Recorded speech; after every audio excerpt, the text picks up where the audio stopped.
Think back for a second to what you did yesterday.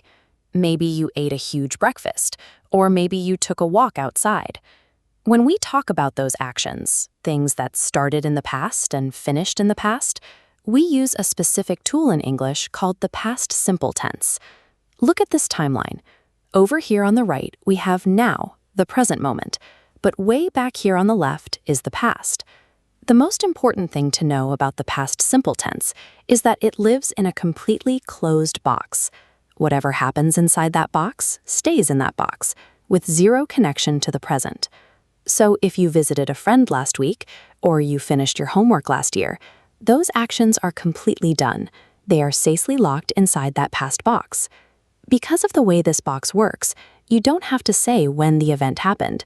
If you just say, he lost his keys, you are placing that event firmly inside the past box, treating it as something that is finished. Mastering the past simple simply means learning how to firmly lock events away in history, making sure they don't leak into what you are doing right now. To put an action inside that locked box, you need a basic formula. You take your subject, the person or thing doing the action, and you add the past tense form of your verb. For most action words, which we call regular verbs, this is a predictable process. You just cast a little spelling spell. You simply add ed to the end of the base word. You will make a few minor adjustments depending on how the word is spelled. If your verb already ends in an e, like live, you just add a d. And if the word ends in a pattern of a regular letter, then one of those special vowel sounds like a, e, I, o, or u, then another regular letter, like stop, you double that very last letter before you add your ed. For words ended in y, look at what comes right before it. If it's a regular letter, like D in study, swap the Y for an I before adding ED. But if it's one of those A, E, I, or U vowel sounds, like in play, you just stick the ED right on the end. Aside from those tiny spelling tweaks, regular verbs are highly predictable. They always use that ED spell to travel back in time. But English has a group of words that completely reject the ED rule. We call these irregular verbs, and you can think of them as shapeshifters. These shapeshifters transform in one of three ways. Sometimes they change their entire shape, like go becoming went. Sometimes just a vowel sound changes, so see becomes saw. And sometimes they refuse to change at all. The word cut stays exactly cut, even in the past. Because there is no spelling pattern to rely on here, you can't guess how an irregular verb will behave. The only way to master these is to see them, practice them, and memorize them. Once your verbs are ready, you can make sentences even clearer by adding specific time markers, words like yesterday, last week, or ago. These markers tell the listener exactly where the action sits. Look at this example. She traveled in 2022.